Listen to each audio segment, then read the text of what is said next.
These are going to be a set of lectures on the Yoga Sutras. We'll cover the text in the order of the sutras. I'll get into an explanation of each of the sutras, go into a bit of depth on what the sutras say or suggest. Well, the Yoga Sutras are a set of sutras. Sutra is a Sanskrit word, um, which in English one could translate as an aphorism. I'll get into a more detailed discussion of what a sutra is later, but think of it as an aphorism for now. The Yoga Sutras are 195 aphorisms long, and it has been dated to around 2nd century BC. That is, by the modern academia, the modern academia puts it at 2nd century BC. Alice Bailey, in her Light of Soul, which is a book dealing with the Yoga Sutras, according to her, it was based on um, input by a Tibetan immortal. She says there are native scholars who would date it to over 10,000 years ago.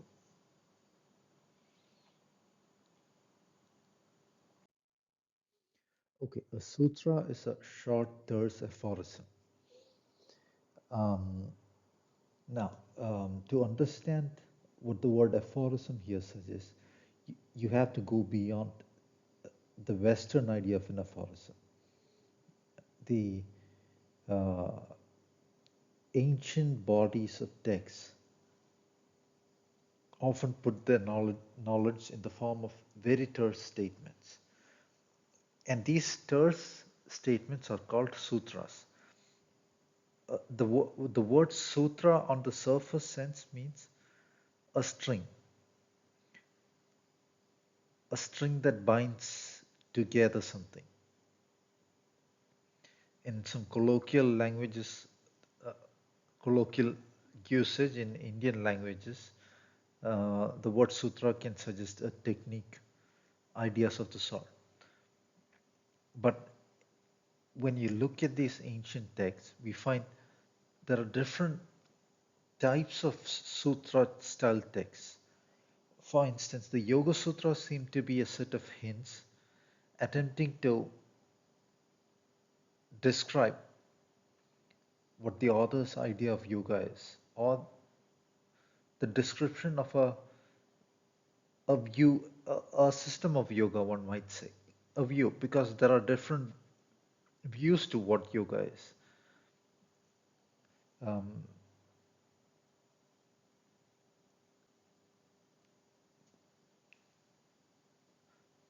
I say different views, not in the sense that these views are entirely independent of each other, but in the sense that one subject has different, one subject allows different ways of describing itself. Okay, there are, I'll give you another example of a sutra-based text, that is the Ashtadhyayi. The Ashtadhyayi is a different kind of text, in the sense a different kind of sutra-based text. It is like a meta language describing Sanskrit grammar.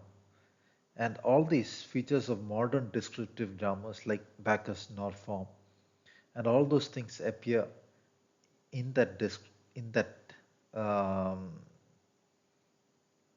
in that system in Ashtadhyayi, and each of those statements are like literally like a modern day meta language describing, say, a programming language like Java or C++. That's how it is. It starts by defining terms or variables or literals and what they are. It is the Encyclopedia Britannica describes it as says it has been likened to the Turing machine, an idealized mathematical model that reduces the logical structure of any computing device to its essentials. That's what it is if you take a look at it. And then I have seen a third kind of sutra text which are to be approached in an entirely different way based on a rather deeper kind of pondering. Um, the the style of pondering which involves the deeper meditative processes, which we'll get into afterwards.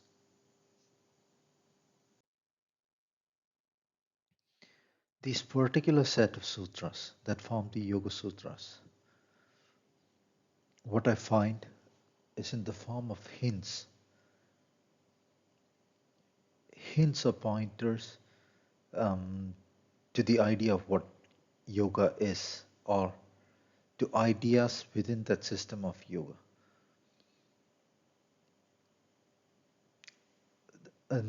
I said there are different types of sutras.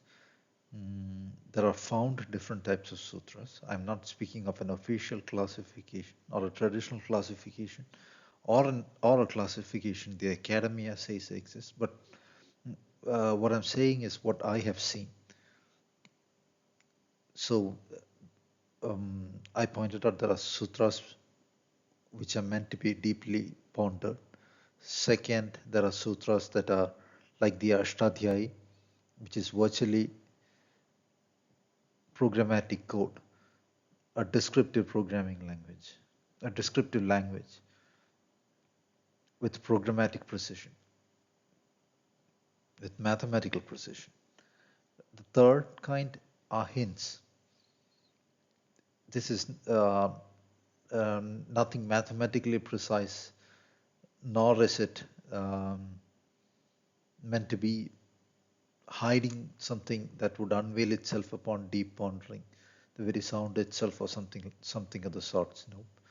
No, this from in what it seems to be in my research are hints, extremely short and terse statements describing some core ideas that were associated with the concept of yoga during the time of Patanjali, the author, or by Patanjali in his own view. So if a statement is extremely terse, it cannot be an explanation of a field given to somebody who has no idea of the field. If a physics manual, quote unquote manual, is listing down a set of equations and you have had no exposure to physics before, that's no point. You are not going to understand anything unless you already know. So that's a German saying uh, which seemed appropriate here. Man sieht nur, was man weiß. Meaning, a man sees what he already knows. There's an optical illusion. I have kept an optical illusion image on the top right of the screen. You could interpret it as quite a few different things. It could be a chalice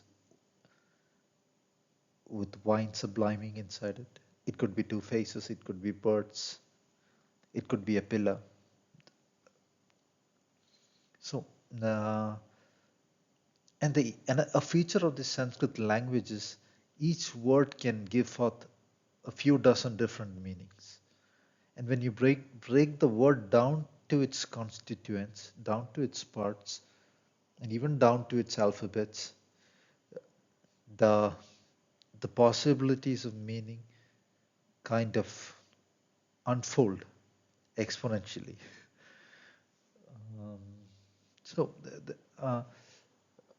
Sanskrit is a language like that. It leaves a lot open to interpretation, understanding. So it is good to think of the sutra as a pointer to a reality. You're not trying to understand that particular text itself, but you're trying to understand the reality that it is pointing to. Just as a physics statement is not describing that particular text or the view of a particular school or anything, the ultimate goal of it were to attempt to describe a reality. So it is that reality that should get our attention. In Zen, they say there are different ways of reading a text. One they describe as reality reading.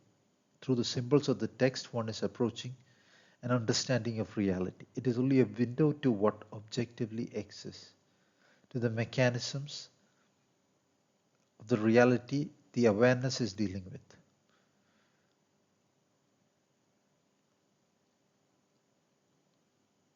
Okay. Mm.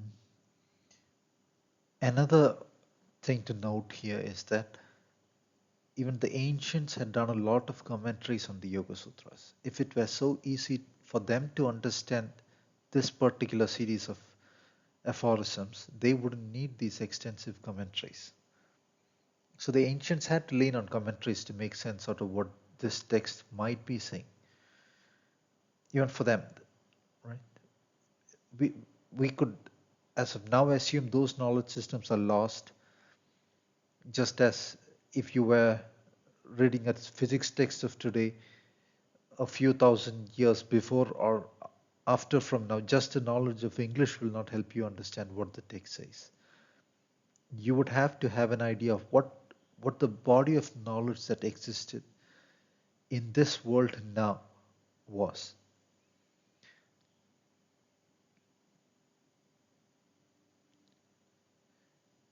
So the next statement says, I've made a typo there, unlike what the academy often pretends, it is not easy to directly translate the body of sutras.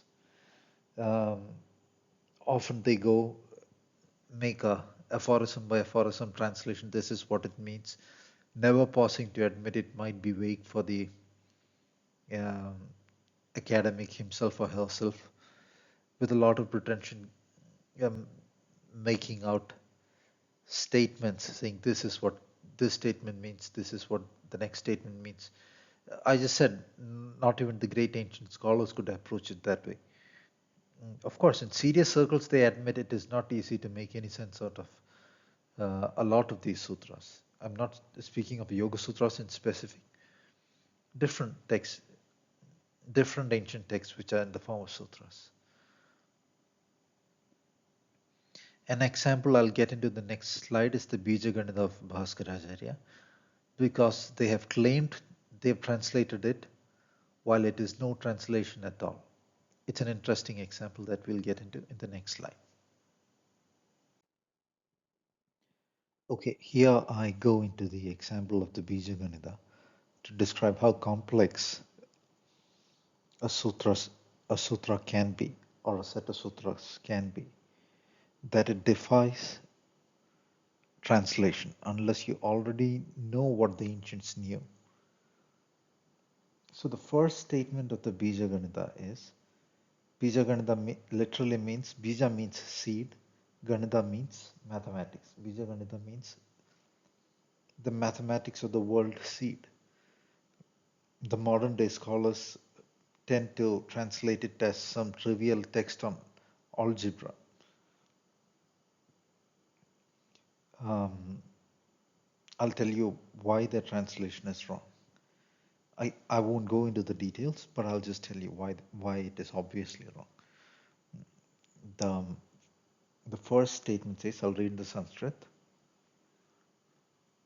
Utpadagam yat pravadanti buddhis adhishtitam satpurushena sankhya's vyaktasya kritsnasya tat eka bijam avyaktam isham ganitam chavanti. It means,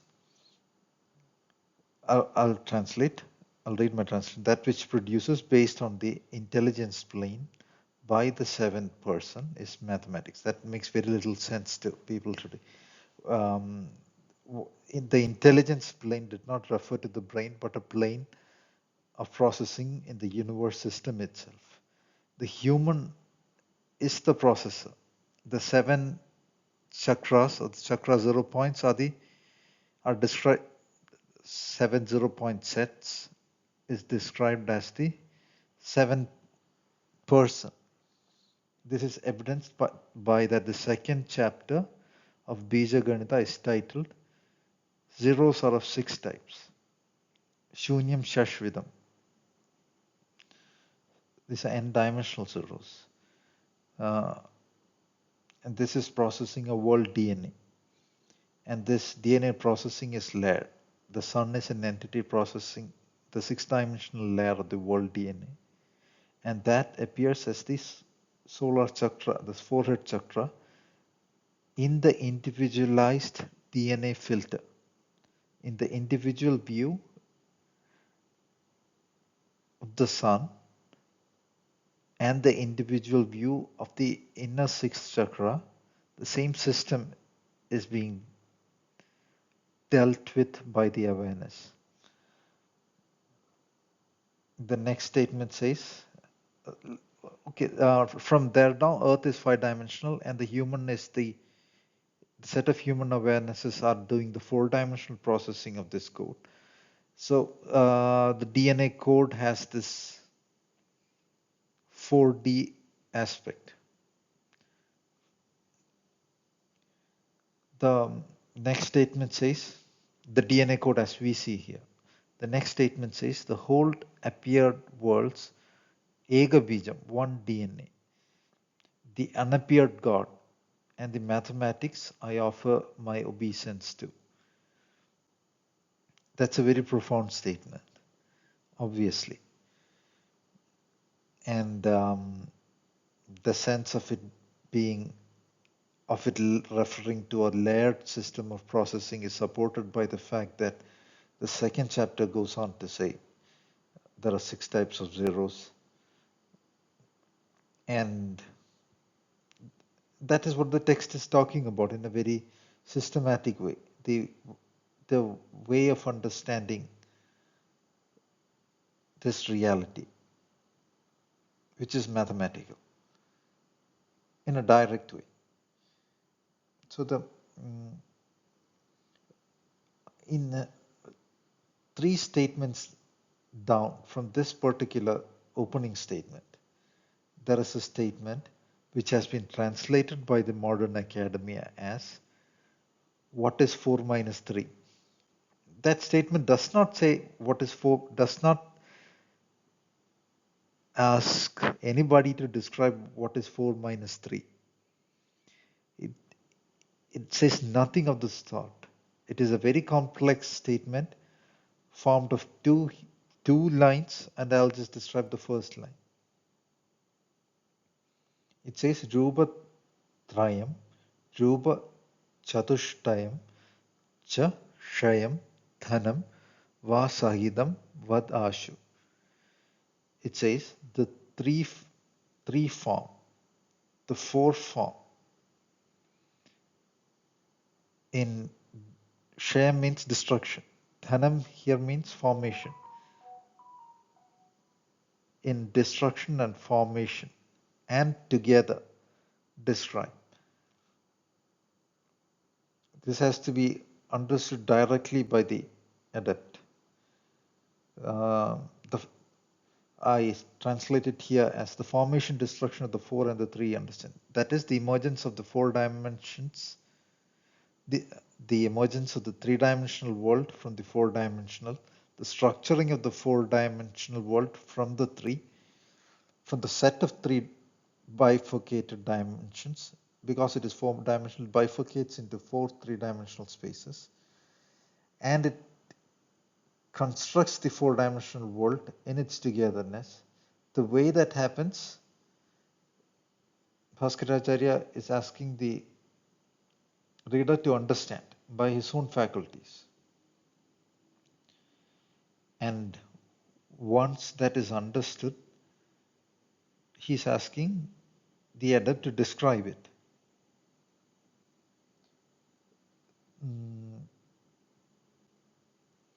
There are statements such as Dhana, Rana that appear in this sloka and throughout this sutra and throughout this body of text. Dhana and Rana has been translated as profit and loss. He is not dealing with profit and loss. If this were a treatise dealing with what is 4 minus 1 and what profit and loss, Some authors have translated this as assume you have 4 coins and I take away 3 coins. How many coins do you have? There is no mention of any coin here. Rupa means form. Rupa means form. Trayam means 3. Rupa again means form. Chatushtayam means fourfold. Cha means and. Shayam means decay. Dhanam means to accumulate, come together, to gain, to form, in a divine sense also. Dhanyam, the word can mean that which is divine, blessed, a slight alteration of the sound. Different words, but somewhat similar sounds. Sounds have meaning in the ancient view, especially in the view of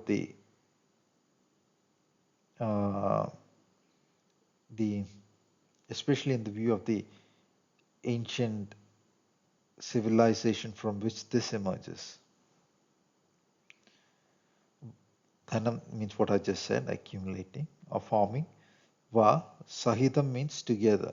Vad means to speak. Ashu means in a fast way. Because that's my dog banging on the door. The, um, if you heard the sound. Sahidam Vad Ashu. Ashu means fast.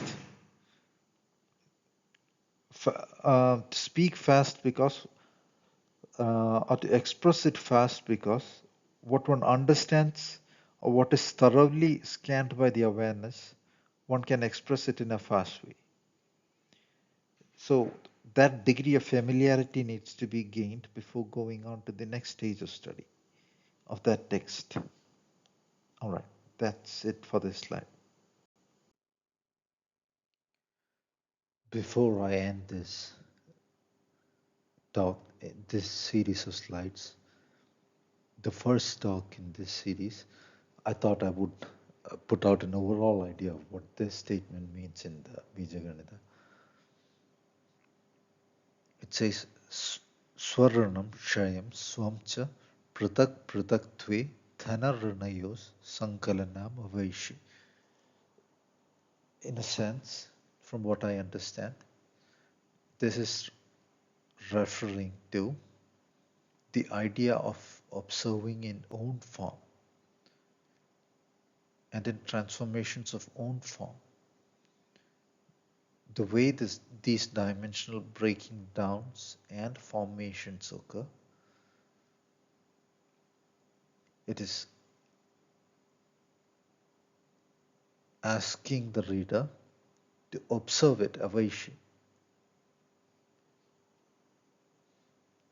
The perception of own form, the way it changes when it is 4-dimensional, 3-dimensional, and when it reaches down into the 0-dimensional awareness of own form. The destruction sense of own form and the formation sense of own form. As this process occurs, and the way the Sankalana means the way it comes together, the way it unions.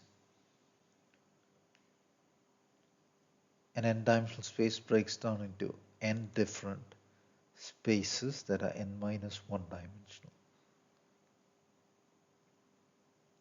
The ordering of the chakra systems is the 0th order 0 is at the lowest position of the body, base of the spine. First is somewhat higher. Third is a little bit more higher at the abdomen space. Second is at the sacral space.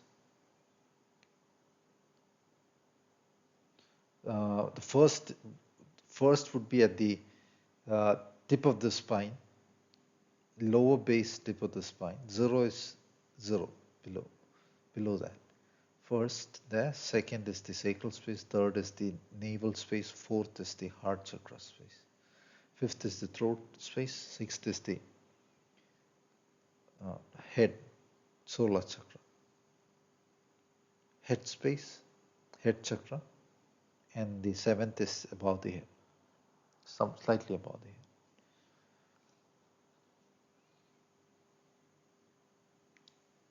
Which is why when the perception of the seventh chakra is occurs, it appears as a sky full of stars. But the foundation is the zeroth zero, zeroth order zero.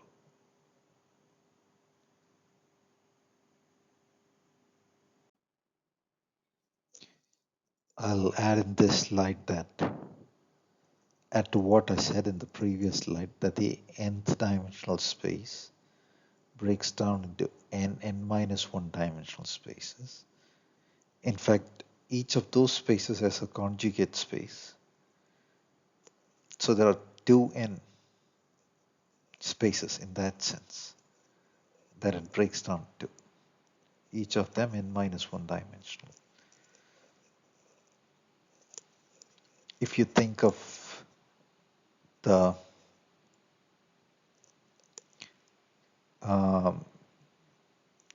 a three-dimensional cube, it has eight, in the sense that let me get back to from where the cube forms.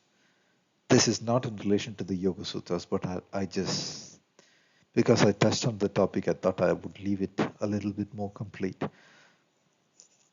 So from the fourth dimensional space, when the three-dimensional space forms, there needs to be 8 different, 2 times 4, 8 different three-dimensional spaces that are projected down.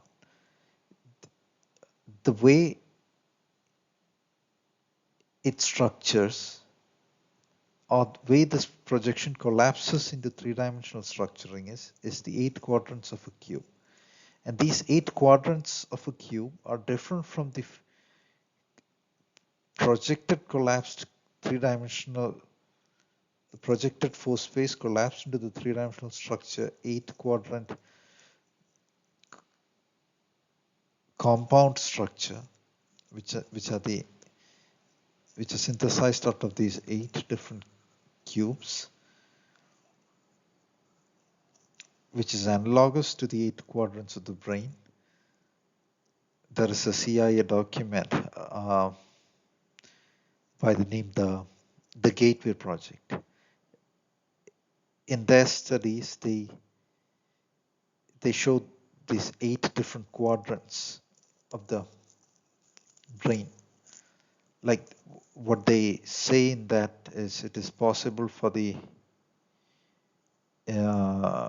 awareness to travel across space and time. It is possible to travel with the bodies, what yogic traditions say.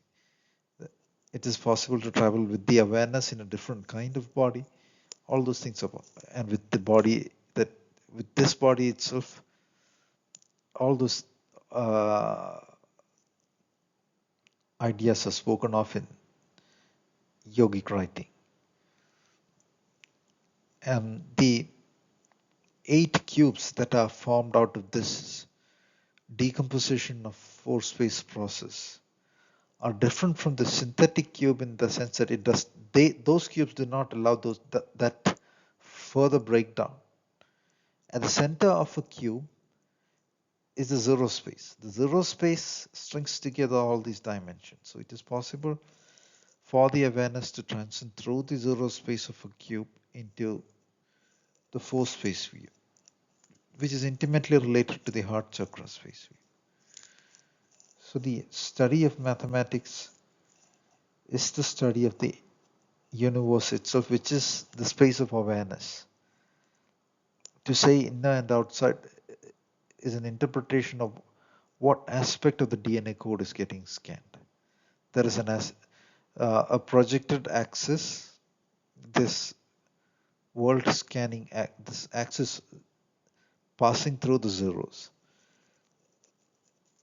And each of these dimensional layers bifurcates into what is a spatial interpretation of world DNA scan of the held vectors, the scan of the held vectors, and an inner DNA scan, which is the sense of aging. And from this is where the notion of space and time and space-time physics all arises.